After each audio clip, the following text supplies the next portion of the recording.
Could have a roll call, please, Tammy? Nuts Ashbeck. Here. Amber Durizzo. Here. Jacqueline Grumler. Here. Mike Cornisher. Here. Ron Liberty. Here. Paul Klug. Here. John Smith. Here. Beth Waller. Kevin Blake. Here. Please rise for our pledge of allegiance. I pledge allegiance to the flag of the United States of America and to the republic for which it stands, one nation, under God, indivisible, with liberty and justice for all. Good evening, everyone, and welcome to the Merrill Area Public Schools Board of Education meeting. MAPS respects the role that our elected board members serve and the function of our board meetings. Board members and administrators are committed to working collaboratively to provide our students with the highest levels of achievement. This meeting is a formal event, and professional conduct is the expectation for all in attendance. Thank you.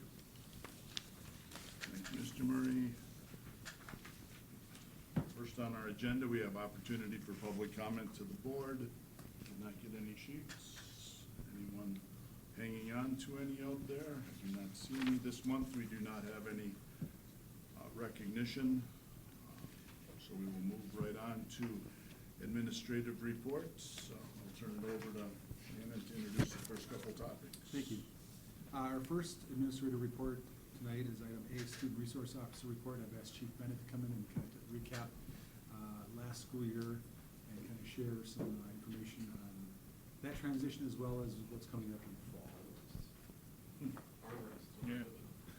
All those I'm talking about. Yeah. So I assume everyone got a copy of what I forwarded to you?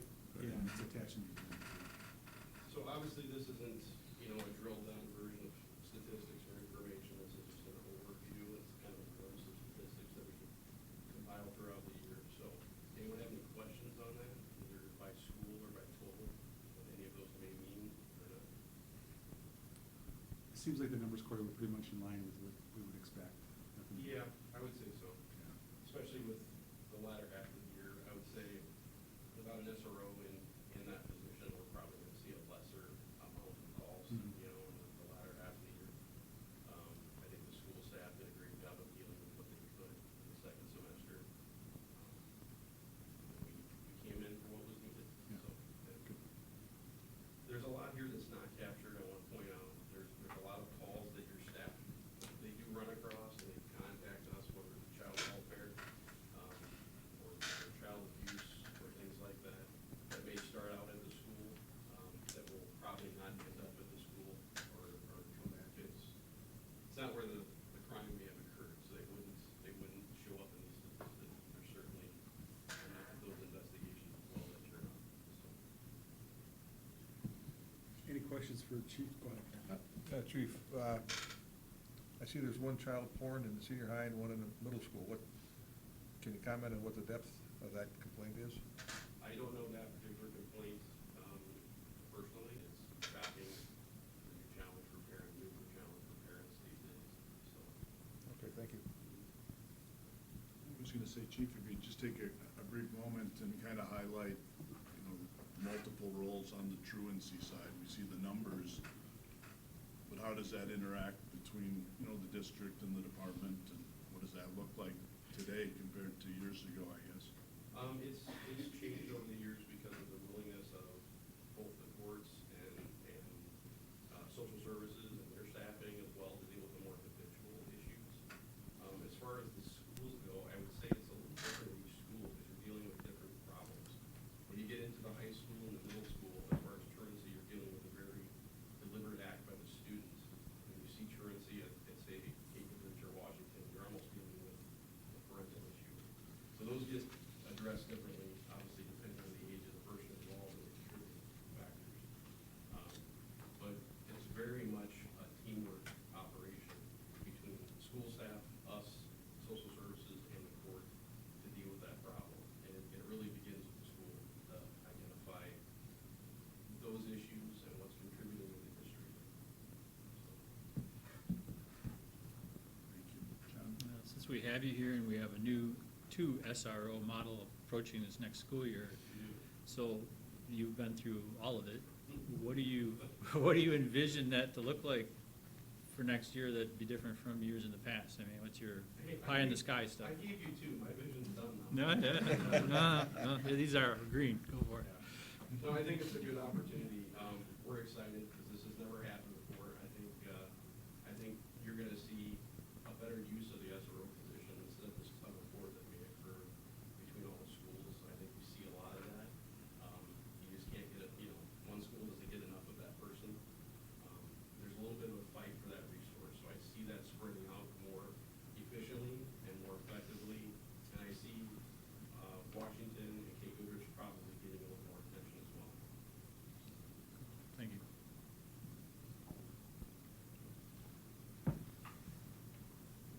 Ron? Who do they report to? Do they report to you? Do they report to Shannon? Who kind of supervises them, or if they're doing their job or not doing their job? So technically, the detective lieutenant, they fall under our detective lieutenant just because it's a span of control issue. We try to keep the span of control to 4 or 5 people at a time. So the detective lieutenant is their first line supervisor, but given our interactions with the last school year, I think it's beneficial for myself and Captain Sawyer to also stay in the mix and just at least communicate with the school administration. So their first line supervision is that detective lieutenant, and they will be involved as Lieutenant Fetch. But I think it's important that we all stay communicated. So if the superintendent sees a problem, he goes to them and then they take care Correct. of it? Or typically he'll just message me or call me. and Right. We'll start working it through. Okay. So they're not directly working for the school technically Correct. as supervisors? Yeah, there has to be I don't know how to describe it other than kind of a wall of separation between some powers there. Right. And I'm just we can't- curious. Just like we can't have the school doing searches for us, they can't have us doing these things for them, There has to be a little bit of separation. Okay, thank you. We're looking forward to having a second resource officer. I think this will be a huge benefit for our district and our community, and so thank you for making that happen. I know that was kind of a challenge in the tight labor market, but I think we're gonna be in a good spot for us, so thank you. It's been a great start to the school. Yeah, I was gonna throw it there, I apologize if it already happened, but did we showcase both SROs to the community yet? Yeah, so we were hoping to have them here tonight, but they are over at the back to school bash, working a table. Okay. Yeah, with all of our parents and kids there, and so we checked in with them earlier, and so they're in a very public setting right now. And there gonna be something as far as media? Yeah, we'll put something together there with Angie. They actually officially transition out of their current roles into the SRO role starting Monday. They just took them off their normal schedule that they were on. So I think next week you'll see them start joining in with a lot of school activities, accustomed to their new location and new work relationships, so. I can see as a media point of interest, people would see an increased police presence as a negative thing. So it's, I think, important that we promote it as a positive. These positive aspects are proactivity, just because people will come from a perspective of 2 means more problems. Where that, if we write the narrative, it'll help Yeah. create a positive Over the narrative. years, and this has been going on for quite a while, over the years, I've been approached by a number of parents who, for peace of mind reasons, would certainly appreciate having full-time SROs at both middle school and high school. So I think you've made a great decision here, and it's gonna be a great day. Good, thank you. Good, thanks, Chief. All right, see if I can get out of this chair. Good luck. All right, have a good night. Get some bear grease. Item B on the administrative reports is just some update on some student management practices and some programming from the administration at PRMS. So I'm gonna have Cassie Schultz and Lance come on up and tell us what's going on at PRMS. And Cassie, if you wanna access this, pretty easy, just do that. Sure.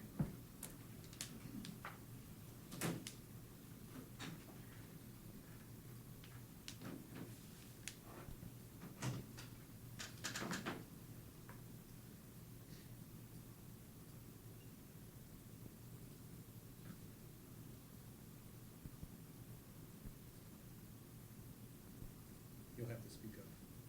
I'm kidding. I don't do good slides.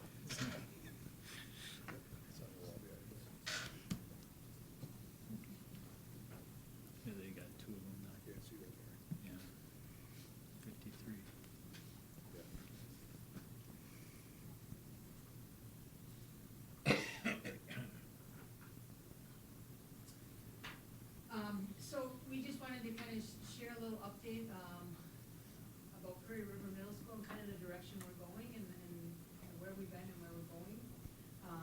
Going into year 3 for myself, and coming in, I was really fortunate to meet with Shannon ahead of time, so he gave me some good background of like maybe some things to tackle in year 1.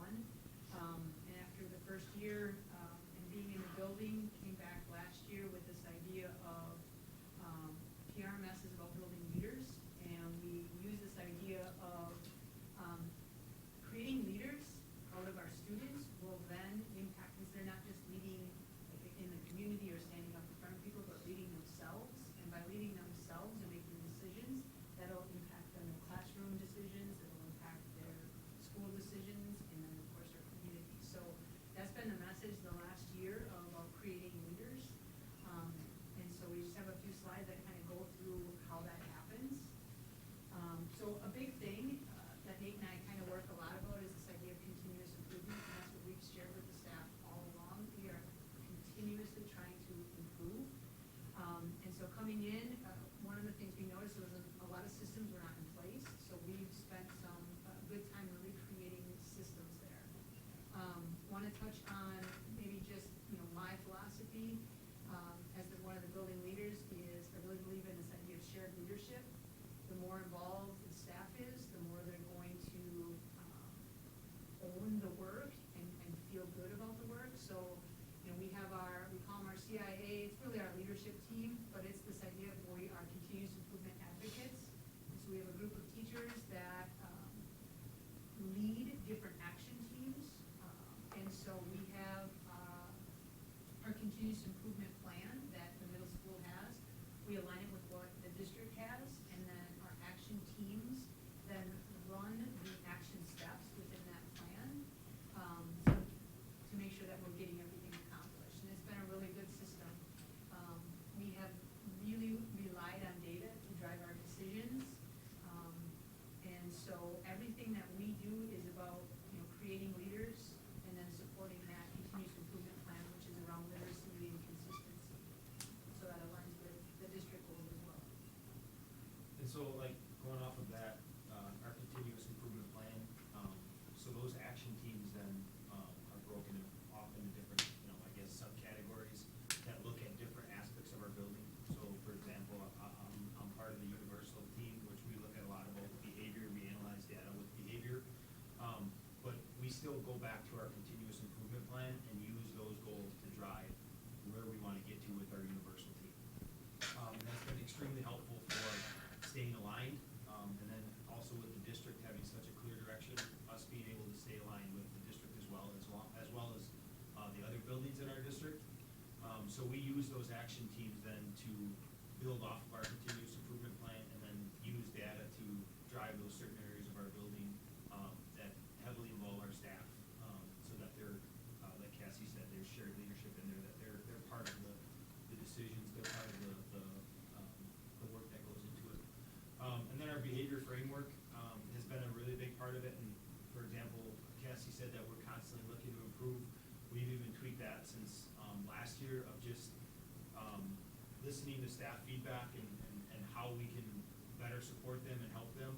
Our behavior framework is basically bringing consistency to our classroom, how we want to manage our classrooms, how we want to deal with student behavior, how we want to build relationships with our students so that behavior is dealt with appropriately, and that it's not all consequent driven, but it's about establishing relationships with our students, so that the behavior is actually corrected and we're finding the root cause behind of it. And that's what the behavior framework is designed to do, is to streamline that and to incorporate different things like parent communication, documentation, or just plan discussions where you're sitting down with the student and really getting to know the student and figuring out why is this behavior occurring in my classroom. So we've utilized that behavior framework very, very heavily to bring consistency to our classrooms for our teachers.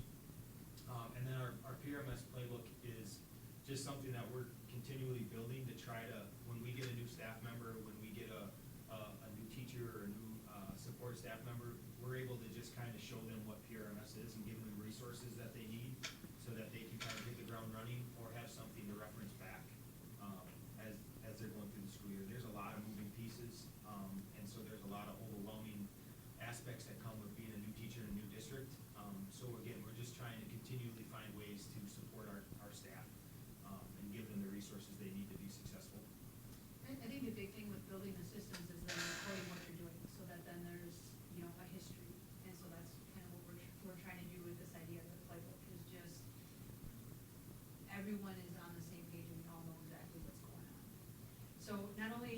building these systems, but then also building the structure. And so big changes, or I would say is the schedule. You know, coming in, I saw that there was a lot of, I'll say in air quotes here, downtime. And so we really tried to maximize the amount of opportunities for students to really engage in learning. With the changes in schedules, we created a whole building system. The different grade levels coming in were on different bell systems, and I'll tell you, when you have to sub in different grade levels, that made it really challenging because there'd be gaps of 10, 15 minutes. And so again, you know, looking at the schedule itself, we got the entire building on a one bell system, and that was really important. And then we utilized what we call a morning huddle in the mornings to deliver that 7 mindset, that SEL curriculum. That's been really, so we kind of look at the morning as a way to kick off the day and have a really positive start to the day. Tweaked what was called win time at the time to this idea of guided instruction, being a little bit more, having more intent to what is going on in that win time and a little bit more structure. So we really wanted to have an opportunity within the day where we could do leveled systems of support, whether that would be targeted supports or more intense interventions, and so we use that guided instruction for that. So really the structure of the building has had some changes to really utilize the academic time to be able to make an impact on student learning. And to go with that structure, so our building is unique, I think, in that, like, our lunchroom and our recess structure is challenging, to say the least. But that doesn't mean it's not something that we can't make efficient and make it so that it works for our building. So we put a lot of time into our recess structure, our lunchroom process of how we're gonna flow kids in and out of our building. It might sound kind of like, well, it's lunch, but we know there's a direct correlation that when kids are, you know, in control and getting positive unstructured time, but yet still staying within the reins of, you know, not running wild, that the afternoon translates much better from a behavior standpoint. So kids need unstructured time, kids need to be out and getting out energy, but it has to still be managed, and they have to enter the building back and flow back into the school day. Otherwise, when recess is out of control, we see a direct correlation with behavior in the afternoon.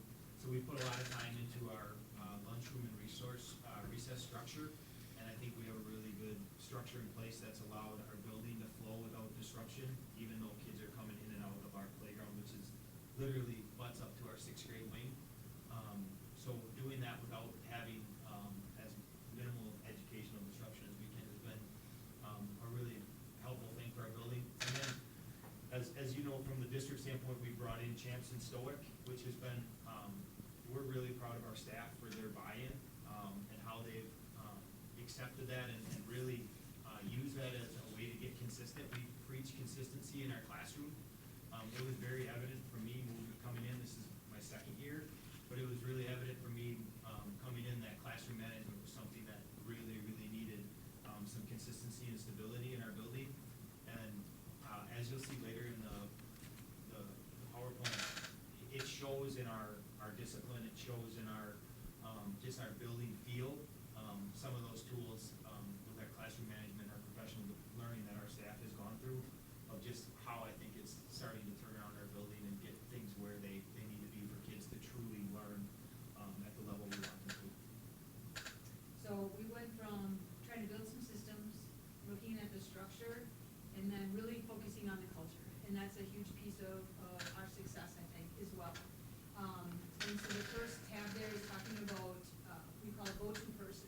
And so we want to ensure that every student in our building feels like they have an adult in the building that they can go to. And we take the time to ask the question, look at the data, and the students that maybe indicate that in the fall of the year, you know, midway, late fall, that they don't have a connection, we do what's called a 2x10, which is 10 minutes every single day, 2 minutes for 10 consecutive days, where you interact with that student just on a human level. Like you don't talk about school, you just, how was your game last night? And it's 2 minutes for 10 consecutive days, and we track that. We have a lot of things we've assemblies. We try and make them really energetic and really connect with this idea that we are all connected. So that's always the theme of our huddle assemblies. We've got our Jaybird shout-outs. The behavior framework itself that Nate was talking about, really, when you look at it, it's about students meeting expectations, but how to deal with those behaviors in a way that creates a strong relationship at the same time. And so the building culture itself, we really focus on our students, we really focus on our staff. That goes back to that shared leadership. Again, if staff is part of the planning and they're part of the process, they're gonna own it and respect the work. Professional learning, we structure our professional learning through our SIP process, our continuous improvement plan. And by doing that, we utilize the PLC, which is part of our theory of action. So everything that we do really meshes with what the district is putting as our top priorities, but then we utilize those PLCs to be able to assess data of student learning, and that just, it's creating a different culture. It really is. And so, you know, I can't stress enough the accolades that our staff deserves, because they have put in a lot of time and a lot of energy, and they bought into what Nate and I are selling, and they're really running with it, and we're really proud of that. And just continuing to find ways, like morning announcements, you know, Cassie, this was something that she does every morning, that's the first thing that the students see is we do the morning announcements, a lot of energy, students participate in morning announcements, they read the different announcements, and Cassie just continues to preach out all the positive things and about being leaders, so kids are hearing the same message all the time, and just continuing, you know, kind of to drown out the negative. It's always about the positive and focusing on the positive and what we can control. And then, you know, I think we saw this really change as the year went on, but building relationships with parents, telling our story, you know, social media is great, but everyone can say what they want on it. So really not focusing on what we can't control. People can say what they want on Facebook or whatever social media platform, but just continuing to tell our story and believing and knowing that people are going to eventually come to realization of what's really happening at our middle school. And then those things just start to fade away because those voices get smaller and smaller. And I think as the year went on, we really saw that starting to happen. So that was encouraging. And even, you know, connecting back with the action team, we have an action team that actually is in charge of, if you will, the communication piece. And so we are very aware of what we're putting out on social media. We're very cognizant about it, and we're very intentional about it. So, and then the enhancing learning, because obviously that's what it's all about. And so we have figured out a way to increase, actually double the amount of ELA time that students are having. Bringing data in to drive all of our decisions. iReady this year will be a huge piece of that, but when our teams sit down, you know, we're looking at student data, we're making decisions on their learning and what's going to be taught. We created a writing rubric that every single subject can use, so whether you're teaching math, whether you're teaching STEAM, there's a writing rubric that we ask teachers to use so that it's, again, Nate and I use the word over and over, consistency, consistency, consistency. We have, you know, and thanks to you in the room as well, but we've been able to offer more course selections with the added on of the Encore. That was something that was really important to me. I spent almost my entire career in the middle school, and that was very glaring in the first 5 minutes of me having this position of where are all the Encore teachers for this middle school, and it was something that I've been very passionate about, and trying to offer those course selections, and so we've been able to do that.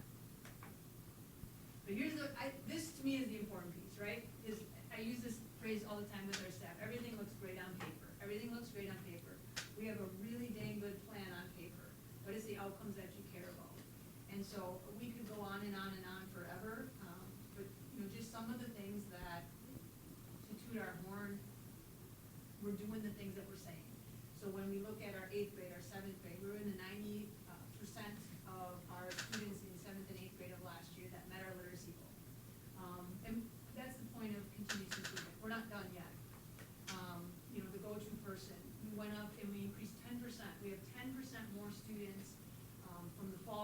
23 to the spring of 25, 10% more of our students are saying they have a go-to person.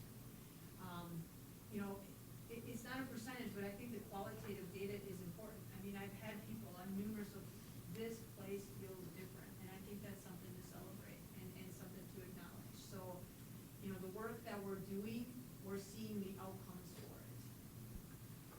And then just, briefly, just, you know, and I tell the staff this too, they can believe it, or they can just say, well, we're doing things differently, so the referrals aren't as much, but, going off of what Cassie says, the place feels different.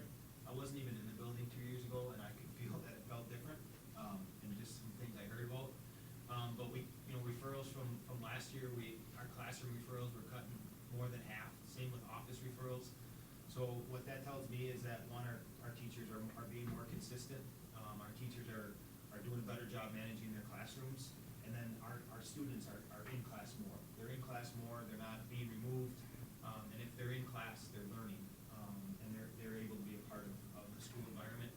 The second part is just how we look at our tiered levels. So we look at how our school is broken down based on how many referrals the students are getting. So you see the prior year, we were at like 54% of students had 0 to 1 referral. That's not very good. That means that almost 50% of the students were receiving some sort of behavior referral throughout the school year. We've got that number now to about 70%. In a perfect world, we're probably at that 80%, and then those other two are broken down to add up to about 20%. So we're continuing to find ways to improve that. How do we, you know, help our tier 2 level with those students that are really struggling, to get them back on track. But another, I think, great number is 296 students in our school had 0 referrals. That's a 66 student increase from the year before. So I guess to take away from this chart and this graph is that we're starting to see consistency in our building. We're starting to see students understand expectations, right? And that some of these things that we've put in place, both at the district level and at our school level, are starting to show as far as our students following expectations, our teachers bringing consistency, their lessons are becoming more engaging, which is just creating a more positive school environment. And we wanted to at least end with just, you know, a glimpse of 25, 26. You know, I say all the time, when you know better, you do better, and that's really what it's been about, this whole idea of continuous improvement.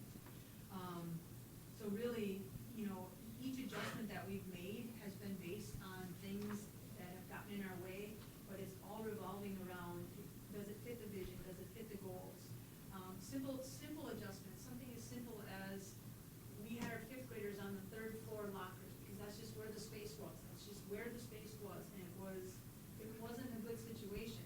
The 5th graders are on the 3rd floor, but their classes are on the 2nd floor. So just problem solving, simple solutions like that.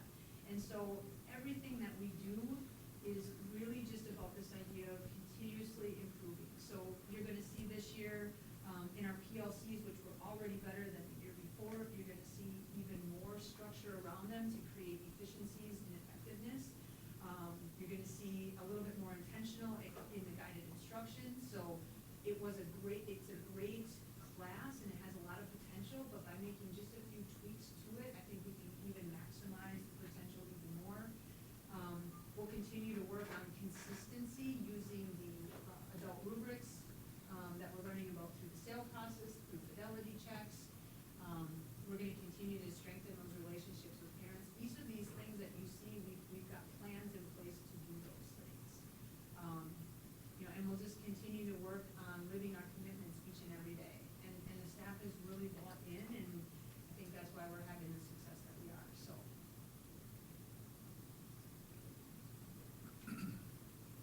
I'll say a few things. First, I'm excited that Cassie and Nate are back together for a second year, because I think you're an excellent team, and Cassie's gone through some transitions.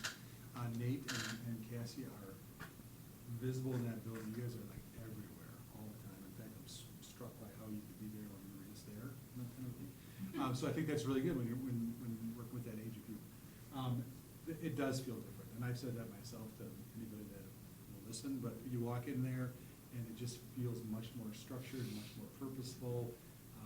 The middle school has embraced the CHAMPS process the best out of anybody, and it's paying huge dividends.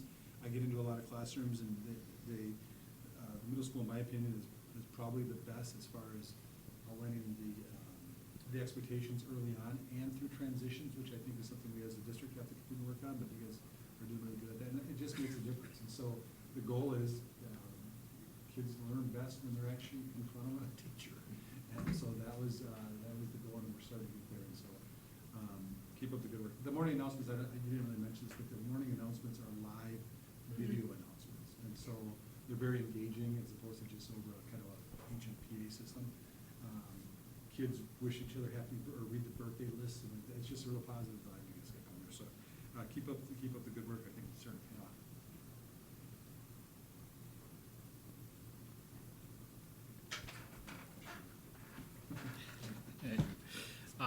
First of all, I'd like to congratulate you and thank you.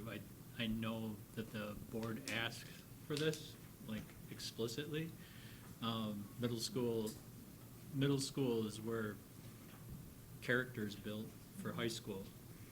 And if we don't build it there, it will move poorly into high school, and then high school will deal with a lot more character-related issues. So this is a huge investment 3 years down the road, 6 years down the road. So we haven't even received all the dividends of the work, so thank you for your, and I also noticed your referral reduction would come in an environment of increased reporting, right? Because like 2 years ago, people weren't documenting. And then you're gonna come to each room and say, document, document, document. So the documentation is gonna go up and the referrals are going down. So even the 23, 24 year would probably had a lot more referrals if they documented at the same rate. So that's, I think your numbers are probably even better. Do you have an example, like I'm a data chaser? Sure. So like I get up in the morning and there's a report that comes out and it's the first thing I look at. I want to see this. Do you have one of those that you seek out for your data that tells you something right away? Behavior is probably a thing that we look to quite a bit. We actually, every 3 weeks we go into the classroom, we meet with the PLC, we look at the data, we identify students that are struggling. We'll look at, it was the fast bridge scores. Those are, pieces of data. We'll do a lot of surveys too, and that's kind of the piece of the culture that we use a lot. I want to keep my finger on the pulse of things, and so we make adjustments on the fly all the time. And it's interesting because, I've led a lot of the data work. It's just, I guess I didn't realize how much I like data, and then I became an administrator. I'm like, oh, this kind of works really well with what I like. And the 2 summers now in a row, I've led our leadership team through a data dive, we call it, and then we set up our continuous improvement plan based on that data. And what's really interesting, when we sat down to do it this summer, we already knew what we were gonna see. And so keeping your finger on the pulse, so adjustments to guidance, those things were already in the works. So as far as like the planning, we had been planning all along. And I think that's, again, it says a lot to our staff. They're starting to ask questions about data as well. So I think, I don't know, there's some really great things going on. And I think our staff has been asking for all these things and wanting it, but they're in the day-to-day grind. So then and Cassie does a great job of this, when we're able to then bring that data and say, see, this is what we're talking about, like when we can correlate parent phone calls with minimal referrals, like building that relationship helps your classroom management. That's really powerful, not that our staff is fighting it, but then it just brings everybody together for that consistency, for maybe a staff member that struggles to call and say, this is a proven, this is data-driven, that this works, that you having a relationship with parents helps that student in that classroom. And so that's been really helpful to bring a staff that's already bought in and wanting consistency, to then just get them to do that follow-up step, and that's to actually do it. Like they believe it, now they gotta go out and do it. Gotcha. Encouraging environment. Do you have one of the things that, I guess, triggers for parents, triggers for board members are when the classroom breaks down. So the playbook's gone, kids in control. And then my kid, that would be the parents, or from a board perspective, the other 20 kids. Could you describe what that looks like in your new model, where if something just goes off the rails, is there a system that protects the other 20 kids and my kids in the room so that they can get their, minutes? Like we measure literacy in minutes, and we worry about the temperature of the room and air conditioning, but then you can have behavioral issues that just steal minutes. Do you have a plan for that, or what that looks like? Yeah, and, in all honesty, and I think this is one of the things, being in education for many years, I think, believe it or not, kids, they have grown accustomed to understanding, like, Nate really struggles, and so I'm just gonna leave Nate, and I'm gonna kind of be over here. But when we do have those situations, and I'm proud to say that it happens fewer and fewer and fewer, we can remove students from the room. We've got a backup plan of where they're gonna go, and the teacher continues to teach. And it's really about just having everyone understand that everyone has different needs. And this kid, although you're seeing this behavior, their behavior is a language, right? They're struggling with something, and so the follow-up with the students, I've gone back into classrooms after some, a major incident, and just talked with the students, like, hey, that was maybe a little bit scary or frustrating, but just know that, this person's in a safe place now, they were struggling, Nate has done the same thing, so, it's really about,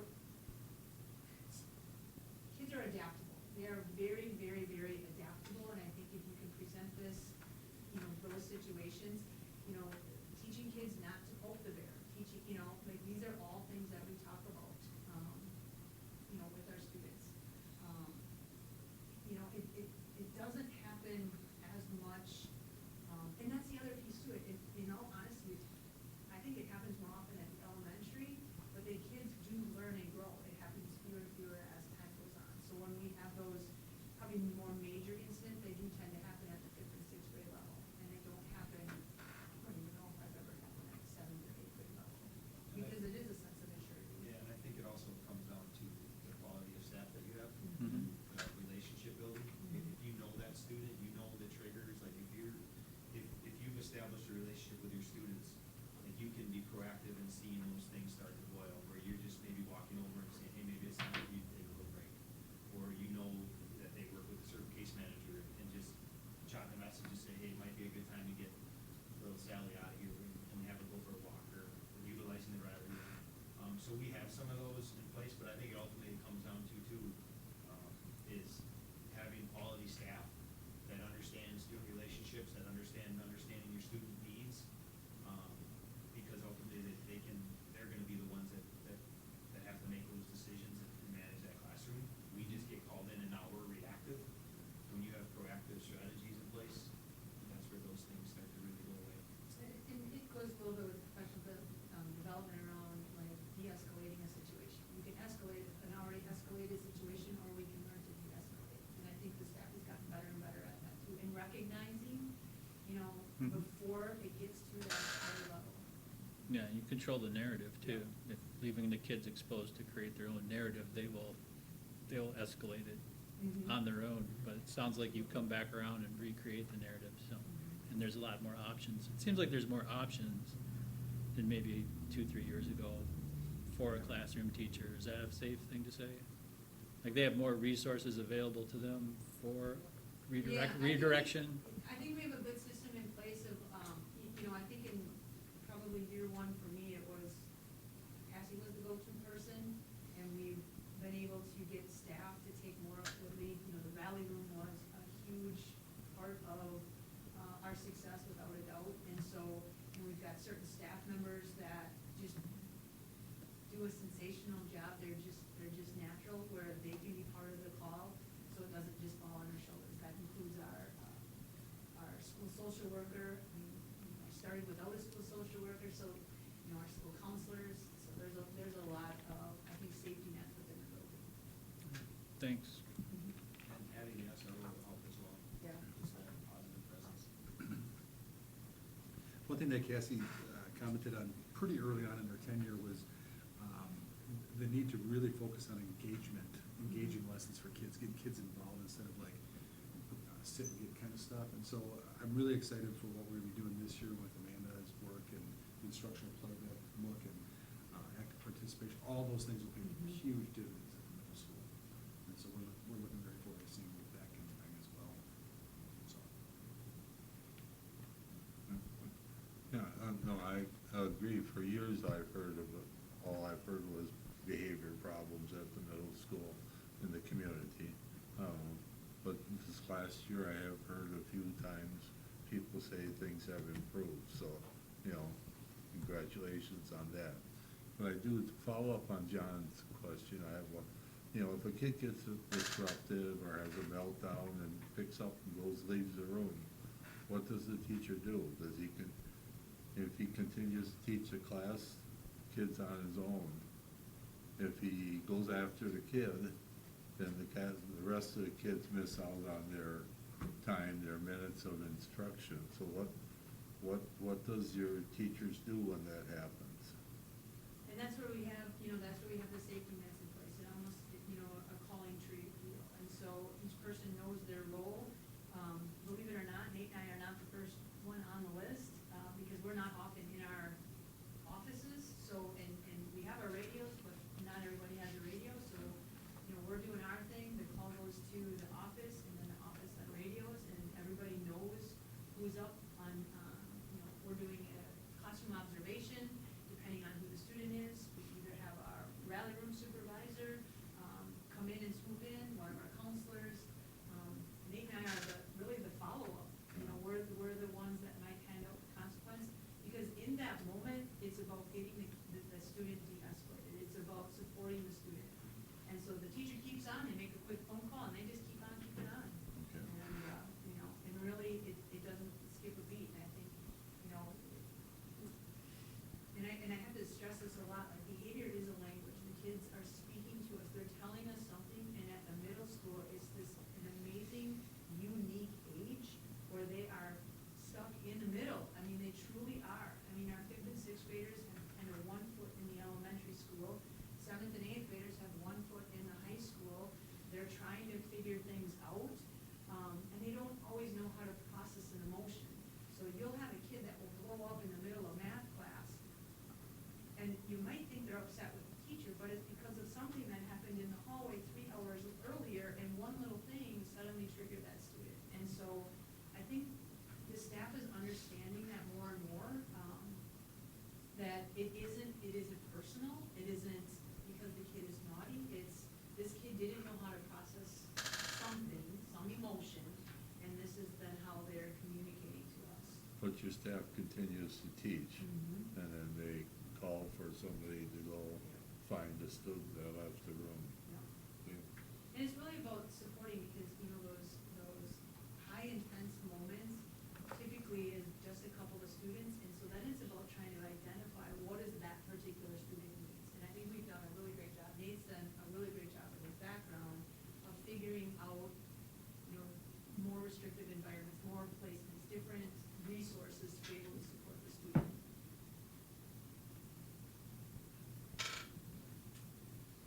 Want to follow up?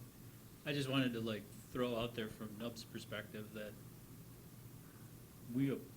at least I can speak for myself, I can't speak for anyone else.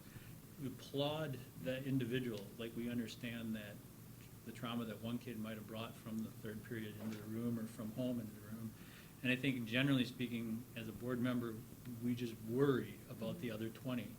Because as a society or as a community, we get it, and that those other 20 have to deal with that too. They're gonna deal with adults that way in the future. But we have this fidelity that those 20 need to get what they have coming, which is that free and accessible public education without someone else's household affecting it necessarily directly.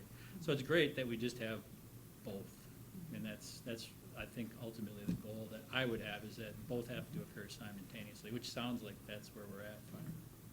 And I think one way to even think about that is, as adults, right, we think with our adult brains. And so from our perspective, it must be like, holy cow, in the classroom, if a kid kind of goes and has this really emotional breakdown. But the kids in that classroom are at that same cognitive level.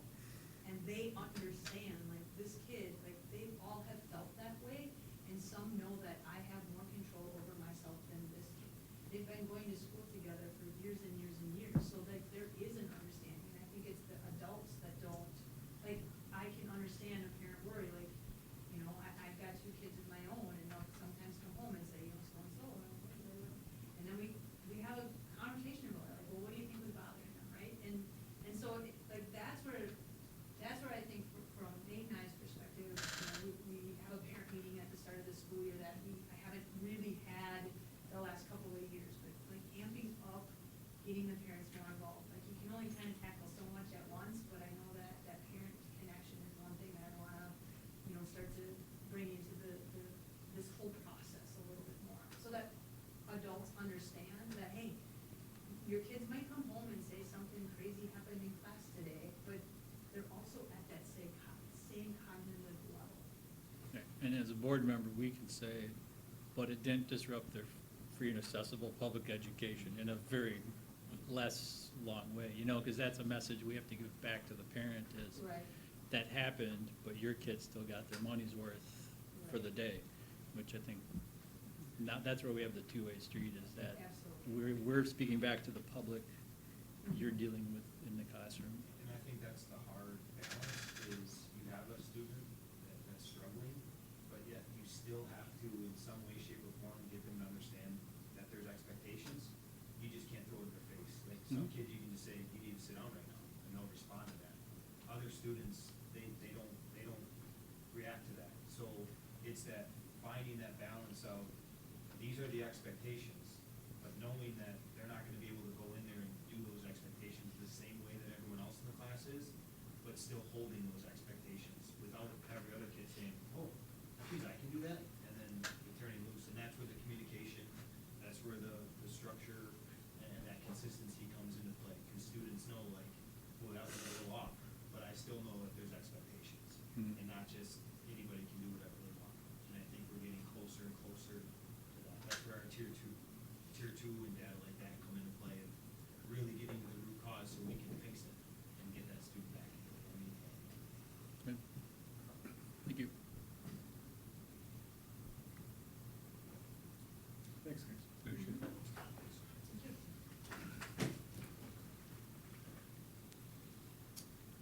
Item C, under administrative reports, is the Director of Pupil Services Special Ed report. Amber is here this evening with her report on seclusion and restraint reporting data. If you have any questions for Amber. Item D is Director of Curriculum Instruction report, focusing on new teacher orientation and onboarding that's been going on yesterday and today, and we have a really good group of people that we're excited about. We got a chance to spend some time with them yesterday and again today, and so if you have any questions for Amanda, she's made some tweaks to our new teacher orientation onboarding. It's been very positive, so congratulations to Amanda for that. Any questions on that? Item E is the Director of Finance June 2025 budget report. We'll have some information on that a little bit later on the agenda, but Mark is here, or was here, he's disappeared. And so if we have questions for him, we'll come back to that when he comes back. Item F, Director of Human Resources, Heather is here, talking about onboarding of staff for the start of the school year. We've also done some work to include how we onboard our support staff, which has been very positive. And so we're looking forward to see what that does. Onboarding a support staff in many places is tricky, and we're trying to master that, but we are certainly bringing them along earlier, and that we're optimistic for that. So if you have any questions for Heather, she is here. Item G is the Director of Buildings and Grounds Transportation update. Nick is here, very well dressed this evening. Sorry, Nick. Couldn't resist. Summer maintenance projects, transportation updates, safety and security, some of those kind of things. So if anybody has any questions for Nick, he is here. And then my report deals with an update on PFAS. There's probably some redundancy from mine and Nick's, but so an update on the PFAS audit. We did another test welding situation. We found out not only do we have PFAS in the new well, but a little bit of arsenic, which is not uncommon in that area. So now we're meeting again with the DNR to talk about water treatment options, I think is where that will go. To remind the board, when this problem came up, the DNR gave us a series of things that we had to check off, eliminate before we went down to water treatment. And so that's kind of where we're at now. And, Nick accurately predicted that well drilling would probably not be very fruitful, and he was right. So now it's official. We are working on the repairs to PRMS. Thankfully, that was relatively limited. It could have been a lot worse based on how it started. It's a couple, we replaced the flooring, and Nick's working some of the walls and the plastering, those kind of things, and then we're working with the insurance company as well.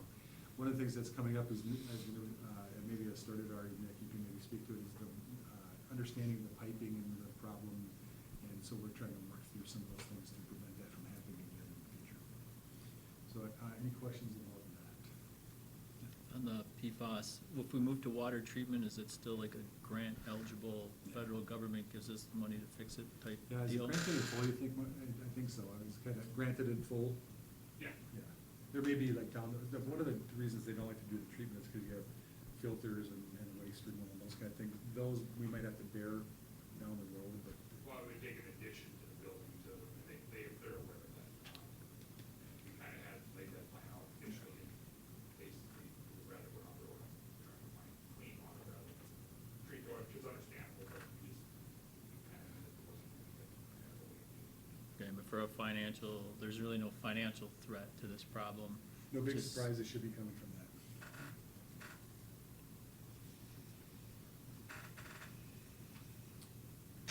Okay, that's, I think, it for administrative reports.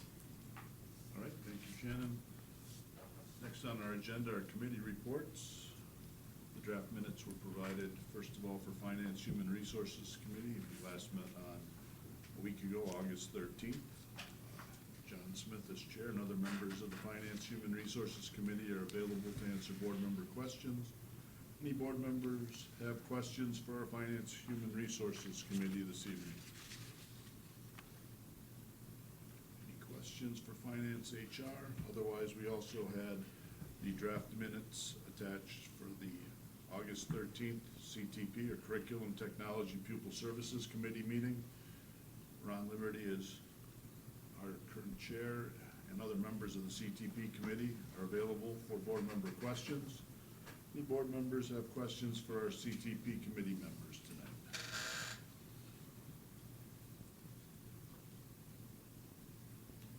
Hearing none, we'll move on to unfinished business. Currently, we do not have anything labeled as such, so we'll move to tonight's Board of Education business. The first item under that is approval of the contract between the Lincoln County Health Department and Pine River School for Young Learners for health screening services and school health service agreement. We have a topic summary sheet was provided by Ryan Martinovich, and a recommended motion of Paul.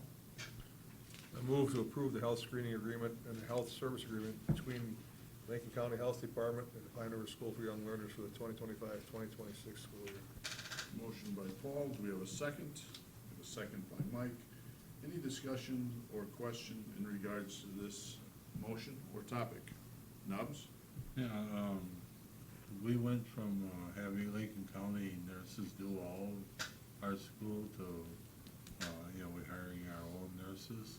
Why can't our nurses go out to Pine, Can you speak to that, Ann? on Pine River? Yeah, that's a good question. When we put the proposal together, it's kind of a split, because Frizzle being a Head Start is a little bit in its own entity with some of the screeners and things that they need to do. And the system has been working really well in terms of the contract with the health department. Also in looking at just the capacity of one district level nurse. So we are maintaining, Mary Claudia, our new school nurse, district school nurse, she'll be serving Frizzle like with the health plans and the staff training. But we'll still be contracting with the health department for like all the health screeners. And actually, Mary and I just met today to talk about, I'll be reaching out to the county actually as well, because in case we'll need to look at providing screeners across other grades, just because it's a little bit different entity than all of the district nurse roles and responsibilities. So that was just kind of the initial, how it's been set up, the Head Start, what they need, and just kind of that split Good. that provides a little more clarity. Thanks. Any additional questions or discussions on this motion or agenda item?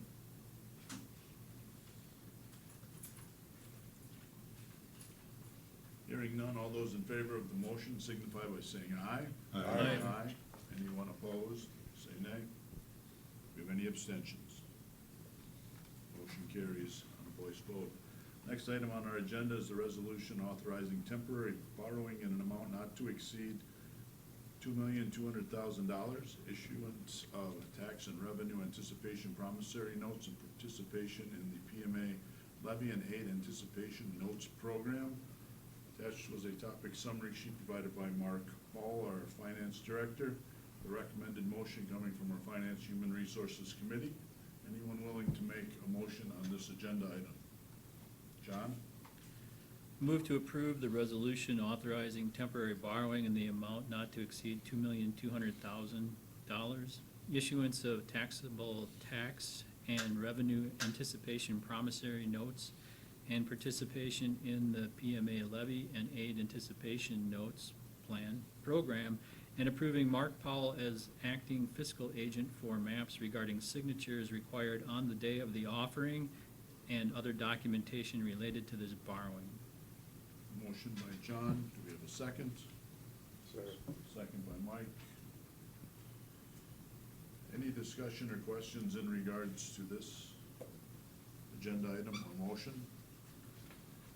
Number is down a little bit, some extra money has been put into Fund 10, so analysis of cash flow went from about 2.9 to 2.2. Any additional discussion or questions on this motion or agenda item? Hearing none, I'm gonna ask Tammy for a roll call vote on this motion. Nubs Ashbeck. Aye. Amber DeRisso. Aye. Jacqueline Grumler. Aye. Mike Cornisher. Aye. Ron Liberty. Aye. Paul Crew. Aye. John Smith. Aye. Kevin Blake. Aye. Motion carries on a roll call vote. Next item on our agenda is the fiscal year 26 preliminary budget for approval at the annual meeting and budget hearing. Attached was a topic summary sheet from Mark Paul.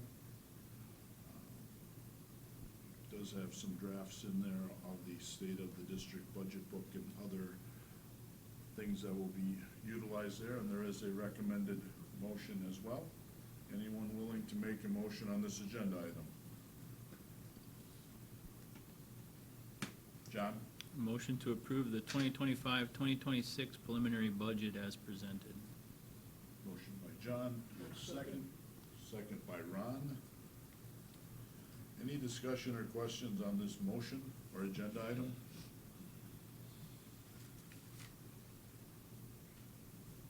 Any discussion or questions on the motion or agenda item? Hearing none, all those in favor of the motion signify by stating aye. Aye. Aye. Anyone opposed, say nay. Any abstentions?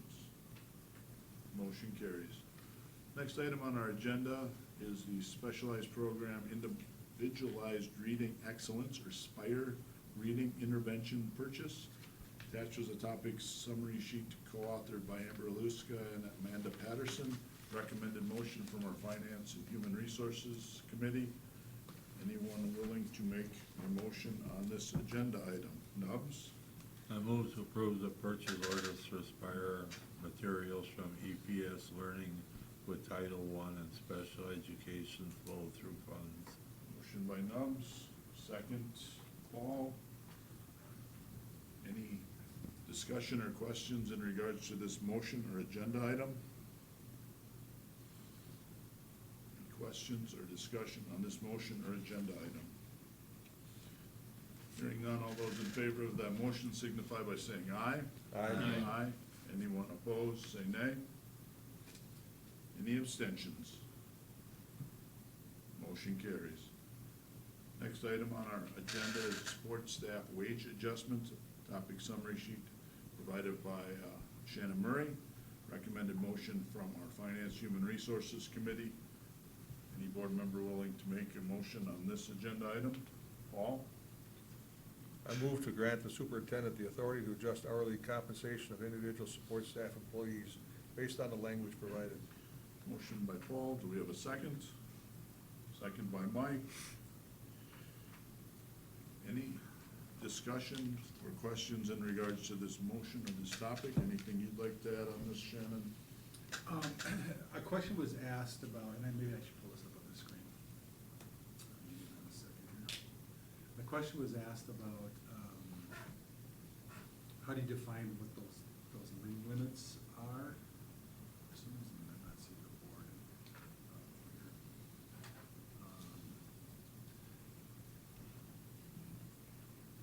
Anyway. I'm not seeing the board come up with an option, that's okay. So if you, so we have like assistant ones, assistant twos, assistant threes, and they have like a starting wage at this, an assistant two, for example, is $22, assistant three, is the next one down is $20. So if someone was in that assistant three range, starting at $20, and they were to exceed the starting of the second of the next, that's the lane.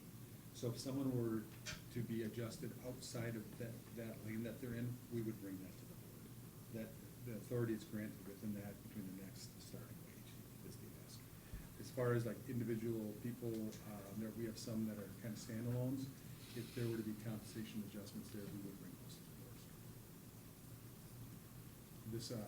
This kind of takes us back a couple months when we did something similar on the certified staff salary schedule and structure, which is a little easier to do than this one. This one's a little bit trickier. So we just kind of decided to stay within that lane and bring everything else back to the board. All right.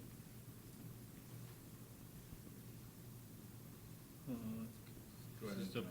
point of interest, you're being granted the authority to do whatever you think's in your own interest. I mean, Within that fence. the motion, is that, Yeah, that's part of that language provided. right? Yeah. That way it's reined into some level, some parameters of comfort, I guess, for, as discussed at the committee level, just to review that with human resources, et cetera. I'll show you what it looks like here. And again, this one was a little bit trickier than that. So if I look at assistant four, starting at $17.88, assistant three is $20. If I have someone in the assistant four range that we are looking to get above that $20 starting, we would bring it to the board to either reclassify that. These classifications are only, 2 years old, something like that? Or bring it to the board to have the pay adjusted. This is granting authority within that category, not to exceed that category, if that makes sense.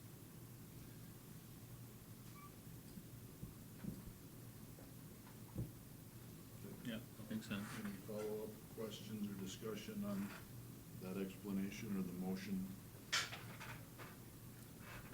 Ron?